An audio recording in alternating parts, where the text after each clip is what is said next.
Lug le lumineux était le fils de Sian et Brigitte. Le jour de sa naissance, son grand-père maternel, Balor, arriva au pied de son berceau, accompagné de 3 fées, Oulipe, Morgane et Mélusine. Oulipe, la délicieuse fée de notre Val, se pencha la première sur l'enfant et lui souffla à l'oreille une merveilleuse berceuse, tout en lui offrant une lyre capable de jouer seule les plus beaux airs qui soient. Elle lui promit gloire et sagesse, faisant de lui le prochain maître des arts, de la lumière et de l'âge celtique.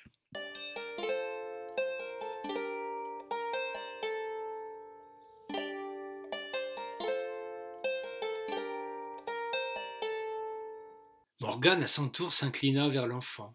Elle lui tendit une lance magique et une fronde. Elle avait le visage grave tout en lui donnant la lourde charge de défendre son peuple jusqu'à sa mort. Il serait le plus puissant guerrier invincible avec sa lance, à la pointe empoisonnée et cette fronde dont il userait avec adresse. Mélusine vint vers le nouveau-né à leur suite. Avec cette curieuse fée, tout était possible, le bien comme le mal. La dame était aussi imprévisible que redoutée.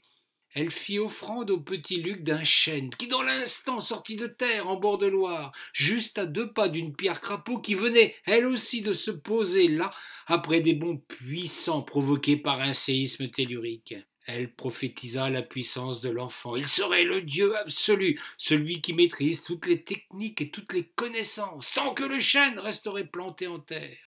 Sous la pierre, un gigantesque trésor inaccessible, jusqu'à ce que Lug en ait besoin pour sauver son peuple.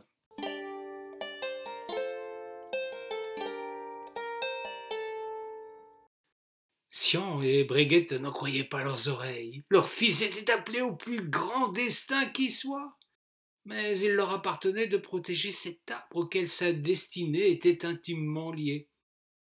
C'est à un sanglier qu'ils confièrent la charge de veiller sur le chêne, tandis que pour sa peine, l'animal disposerait à volonté des glands qui ne cessaient de tomber de ses branches. Nul ne pouvait s'approcher du chêne tant ce sanglier était redoutable.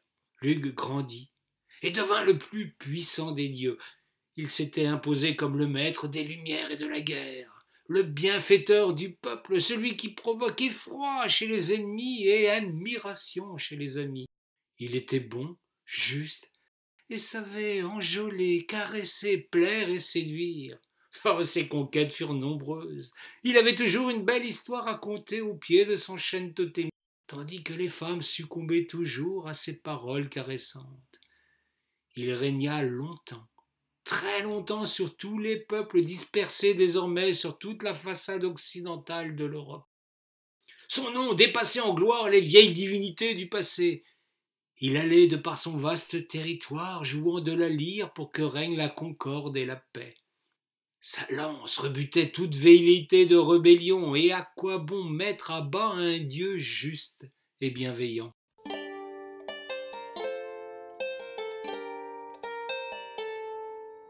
Les siècles passèrent ainsi sans que Lug ne perçoive le déclin de son étoile.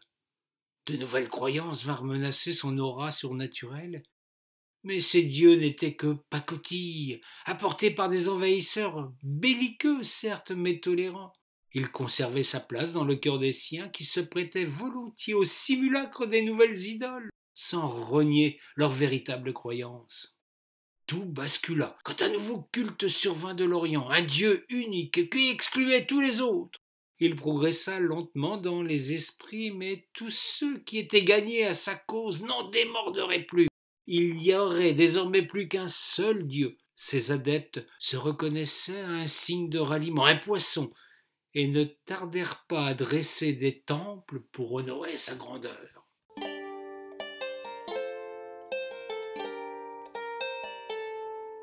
Lug ne comprit pas immédiatement qu'il était menacé, d'autant que l'époque était troublée. Les envahisseurs d'autrefois étaient retournés en bord de Méditerranée, d'autres grondaient plus loin dans les vastes plaines orientales. Ils étaient redoutables, puissants et impitoyables. Ils conquirent le pays par le fer et se grimèrent d'une religion de paix pour s'implanter pour toujours. Ils se prétendaient francs mais ne l'étaient guère. sanguinaire et barbare. Cela ne se souciait pas des tendres mélodies de Lug et de sa lyre.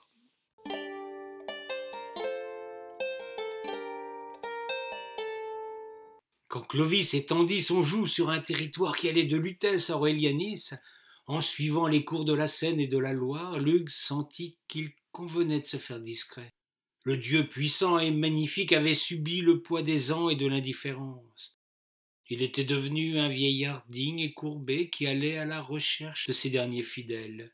Il racontait des histoires qui passaient pour des légendes d'autrefois.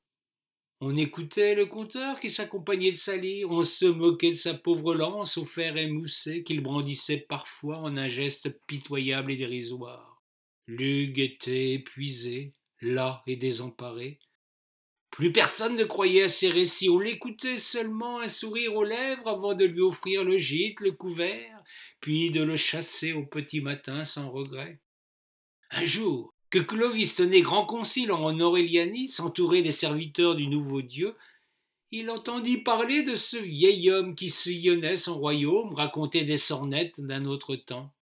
Il voulut s'en amuser et distraire les évêques qui avaient beaucoup travaillé à établir le dogme qui allait asseoir son pouvoir par le truchement de quelques bêtes maléfiques qui se plieraient à la puissance de la nouvelle foi. Dragons, goulouvres, galipotes et autres grandes goules, tous ces monstres sortis de l'imagination des puissants allaient servir à l'édification et à l'asservissement des peuples.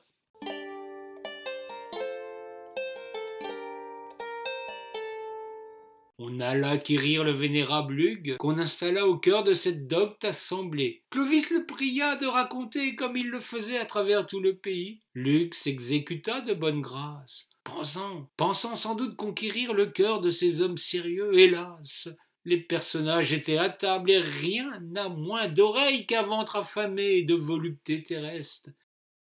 Clovis constata que l'homme n'était pas écouté. Il le pria de se taire et l'invita à rester là s'il voulait profiter des victoires. Hugues lui sourit, se retira dans un coin, s'assit sur un trépied et s'endormit. Quelque part, en bord de Loire, des guerriers abattaient un vieux sanglier solitaire. Un animal qui n'en pouvait plus d'effrayer le voisinage. Des bûcherons arrivèrent pour mettre à terre un chêne qui menaçait de s'effondrer à chaque instant.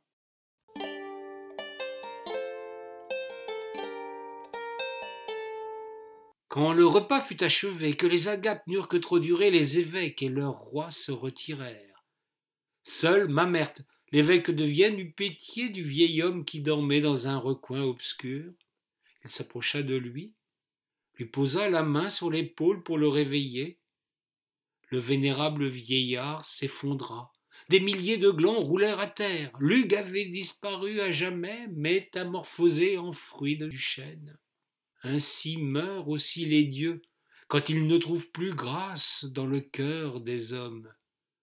Curieusement, ce sont les plus doux et les plus sages qui disparaissent les premiers. L'Hugues avait subi la domination d'autres qui portaient le glaive sans jamais reconnaître officiellement ce peu glorieux attribut. Il avait été maître des lumières, et la sienne brille encore en bord de Loire, quelque part dans les yeux des amoureux de la rivière.